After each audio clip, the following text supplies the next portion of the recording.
Povo de Deus, a paz do Senhor. Hoje está sendo um pouco diferente, porque normalmente eu posto o vídeo da série da palavra, mas hoje eu tô com meu mano aqui, Matheus, evangelista Matheus. Eu vou estar deixando o link do canal do YouTube dele na descrição. Peço por favor que você entre e se inscreva no canal dele, que eu creio que vai ter palavras abençoadas para a tua vida. Você quer se apresentar, Matheus, os irmãos? Paz do Senhor, meus queridos, aqui quem eu sou dos que eu cumprimento o evangelista Matheus. É a honra poder estar participando junto com o meu amigo e irmão Thiago. A gente já estava para fazer esse vídeo aí há 2 semanas, por aí. umas 2 semanas, 3 semanas já. Mas não tem tempo. Aí a gente eu tive o privilégio de receber eles aqui em casa, né? De trazer eles aqui, e aí a gente acabou conversando e vamos resolver gravar alguma coisa. A gente tá gravando aqui esse vídeo para o coração dos irmãos aí. Irmãos, a gente estava conversando aqui, a gente resolveu dar um conselho para vocês. O título do vídeo vai ser 5 passos para manter um ministério de pé. O primeiro passo que a gente decidiu colocar aqui, lembrando os irmãos que eu não estou colocando um tópico do mais importante, porque eu creio que esses são os mais importantes. Mas o primeiro é estrutura na família, né? Acho que o primeiro passo para manter um ministério de pé é a nossa família. Porque muito melhor do que um sucesso fora de casa, é um sucesso dentro de casa, né, Tess? Com certeza, Tio. Eu acho que a gente estava conversando, né? Falando sobre um pouco sobre esse contexto qual a gente tinha abordar, sobre o ministério, sobre as estruturas, né? Para manter um pregador, manter um ministério de pé. Eu acho que a família, para mim a família é uma estrutura muito importante para o ministério ficar de pé. Como eu disse para você, eu acho que quando temos uma família estruturada, temos uma família que nos ajuda em oração, que nos apoia, que nos sonha conosco, né? Tá viajando, tá saindo, ministrar uma palavra. E como eu disse, às vezes nesse caminho que nós levamos, né, andamos, às vezes nós pregadores que tá no dia a dia correndo, né, viajando para lá e para cá, se nós não temos uma família estruturada, que às vezes é assim, Thiago, às vezes tem pregador que está pregando lá, tipo, do outro lado do país, e sua família está aqui, a sua família, seu filho, sua esposa está fazendo um aniversário, está tendo um momento, uma data tão especial, e o pregador, né, está viajando, o cantor está viajando. Então, se nós não temos uma família bem estruturada nesse exato momento, né, que nos apoie, que nos ajude, isso acaba trazendo um pouco de dificuldade, tanto para a vida do pregador quanto do cantor também, entendeu? Eu acho que quando nós temos uma família bem estruturada, isso nos ajuda, né? Que isso nos traz confiança, nos traz aquela confiança de estar fazendo a obra de Deus com a tranquilidade, sabendo que nossa família está orando, nossa casa está orando, quando nós voltarmos, né, a nossa família vai estar ali orando por nós, entendeu? Isso para mim é importante. É demais. Então, se quiser anotar aí, anota aí. O primeiro passo é estruturar a tua família. Ou o primeiro passo para um ministério de pé é a própria família. Amém? O segundo passo é o conhecimento em geral. O conhecimento na palavra, um conhecimento na oratória. Creio que para um ministério de louvor tem que cantar a palavra, né? Para um ministério da palavra tem que pregar a palavra. Mas o conhecimento em geral, um pregador ele tem que fazer um estudo, estudar um pouco sobre oratória, entender um pouco sobre homilética, né? Para que ele possa desenvolver na mensagem, né? Olha, sobre o conhecimento eu vou ser bem sincero com você, cara.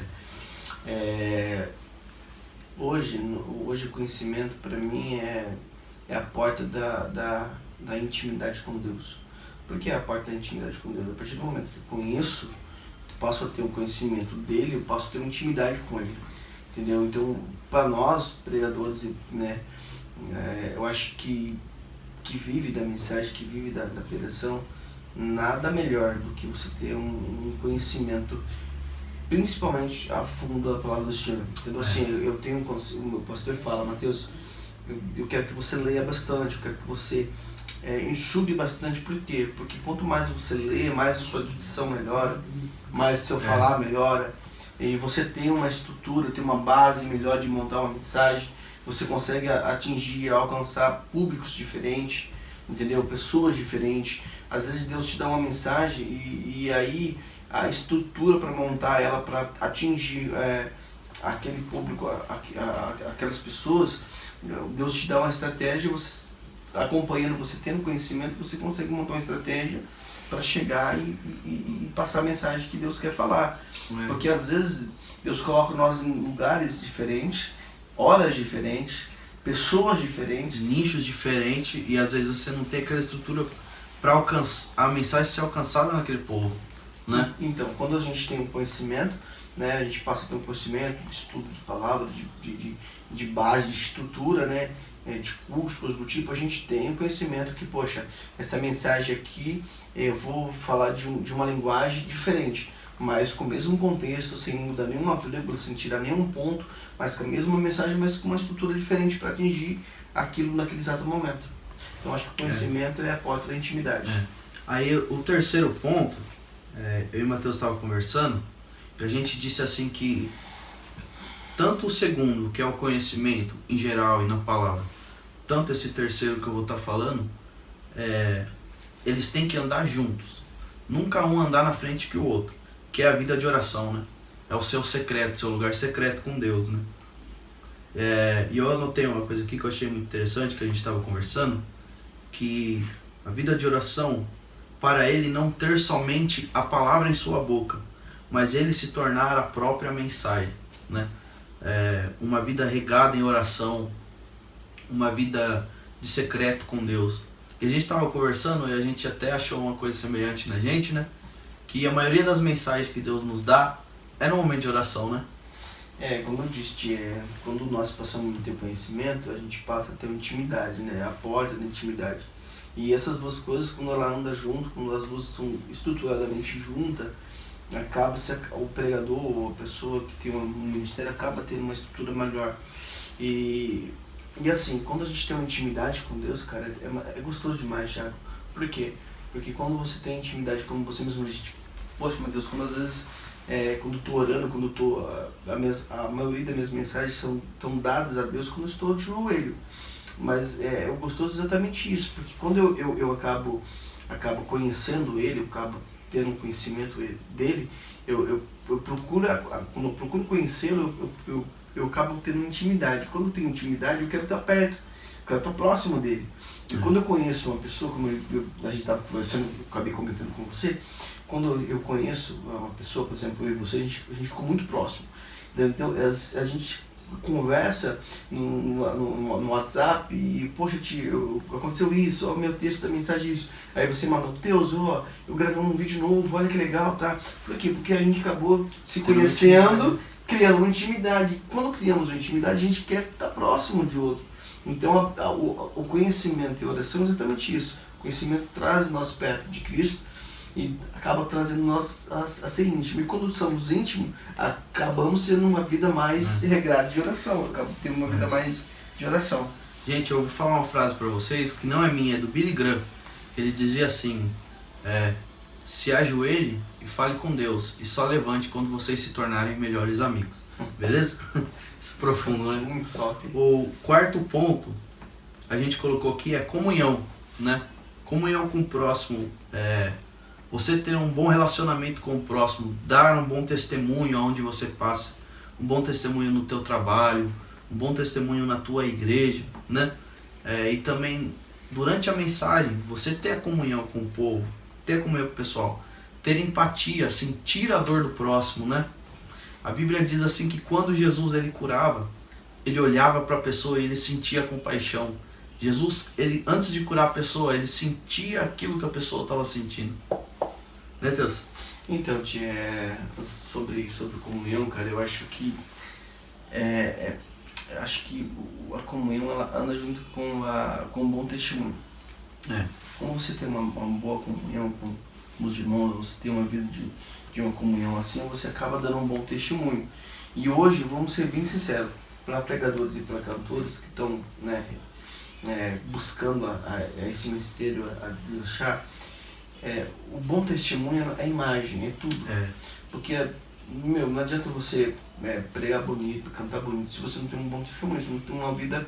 Porque hoje em dia, se você tá no Facebook, por mais que você ache que não, mas se você faz uma brincadeira com um amigo seu, por mais que seja amigo seu, né? E aquela brincadeira, por mais que não seja nada demais, mas pro olhos de algumas pessoas já não é a mesma, é um acúmulo. Então por isso que eu falo pra você, hoje você tem que saber o que fala, saber o que posta. Exatamente. Que tipo de roupa você tá usando, postando, né? Então, e aí o que acontece? A comunhão é um bom testemunho. O que é a comunhão? A comunhão é exatamente você saber lidar com os irmãos, conversar com os irmãos. Eu penso assim, a comunhão é isso aqui, é minha família com a sua, né, reunida, gravando um vídeo, a gente comendo uma pizza, conversando, marcando de sair, de conversar, não só dentro da igreja, entendeu? E aí o que acontece? Você acaba conhecendo a minha vida no secreto, que eu abro a porta da minha casa, você abre a tua, e aí essa vida de comunhão acaba trazendo essa imagem exatamente disso. Quando pregadores ou quando cantores, eles não vivem de comunhão, eles vivem de comparação. Vivendo de comparação, eles entram automaticamente numa competição, né? Com certeza. Isso é o que a gente mais vê nos dias de hoje. São pessoas que se competem, achando que no reino de Deus ganha quem chega primeiro. Não, no reino de Deus ganha quem chega, né? Não importa se vai chegar primeiro, vai chegar por último. O vencedor é aquele que chega, né?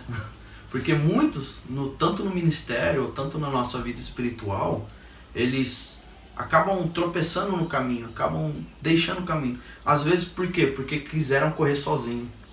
Aí quando torceram o pé no caminho, quando tropeçaram, não tinha quem pegou na mão dele e falou, vamos junto.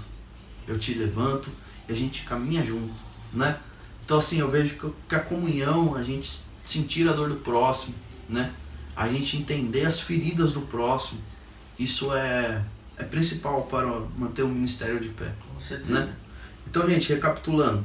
Primeiro ponto, estrutura na família. Segundo, conhecimento em geral, principalmente na palavra. Terceiro, vida de oração, jejum, vida com Deus. Seu lugar secreto. Quarto ponto, comunhão. E o quinto, história, né? Essa é pra fechar com chave de ouro. Todo ministério precisa ter história. Eu e o Matheus, a gente acabou fazendo uma frase aqui, conversando, que o momento pode te dar fama, mas a história te dá um legado. Então, assim, toda a história. Como que a gente consegue ter história? A gente consegue ter história deixando um legado na família, deixando um legado na comunhão. Então, assim, a gente precisa ter raiz por onde a gente passa, a gente precisa ter um legado, a gente tem que ter história. Todo ministério precisa ser gerado e deixar história para alguém. Porque a gente estava até conversando aqui, quando um pregador não tem história, ele pode se tornar um bom pregador, mas ele jamais vai se tornar a própria mensagem, né, Deus? Eu me apaixono muito em ouvir pregadores hoje, né, que são renomeados, né, que são grandes referências para mim e para você, e ouvindo as histórias deles, por que eles estão lá, como eles chegaram lá. Não foi fácil, não foi do dia para noite, entendeu? Então assim, eu penso assim, Thiago, hoje o que mais me deixa triste é pessoas que começam no ministério e querem parar porque Deus não colocou eles lá na altura que eles querem. Por exemplo, Deus me fez uma promessa que eu ia viajar aos 4 cantos do mundo. Tô eu aqui sentado no sofá da minha casa esperando a promessa chegar, mas nem por isso eu parei. Com certeza. Eu tô construindo minha história para que um dia Deus me leve nos 4 cantos e eu possa contar a minha história. Mas como que eu vou contar a minha história se eu não tenho bagagem? Não tenho a cicatriz. Se eu não tenho as cicatrizes do meu ministério? Então eu penso exatamente isso. Para você chegar onde Deus quer que você chegue, primeiro você tem que trilhar um caminho, você tem que conhecer o caminho, né? Você tem que saber as dores de percas do caminho, as lágrimas que vão ser regadas, os desertos que você vai passar, as provações que você vai enfrentar, as calúnias que vão se levantar contra você, né? As reprovações portas sendo fechadas, entendeu? Então assim, isso faz que você, do começo ao fim, tem uma história para contar. E eu falo numa mensagem minha que ministério que não tem cicatrizes, né, não foi regado por lágrimas, entendeu? Então, exatamente isso. Uma mensagem que eu trago, que eu já trouxe, que já preguei, é uma mensagem que me marcou muito, exatamente isso. O ministério que não tem cicatrizes não foi regado com lágrimas. E hoje o gostoso e interessante é quando você vê um ministério frutífero, mas você vê a marca das pedradas, você vê a marca na árvore de machadada tentando cortar a árvore, mas mesmo assim a árvore continuou de pé e dando fruto. Porque tinha raiz. Entendeu? Mas exatamente porque tinha raiz, e ali ele construiu um legado, construiu uma história, e aí quando ele começou a crescer, tentaram bater nele, tentaram quebrar aquela árvore, tentaram cortar ela, mas ela continuou crescendo, permanecendo de pé e dando fruto. Olha que interessante. É verdade. Então mesmo tentando cortar, quebrar ela, tirar ela do lugar, ela continua de pé e dando fruto.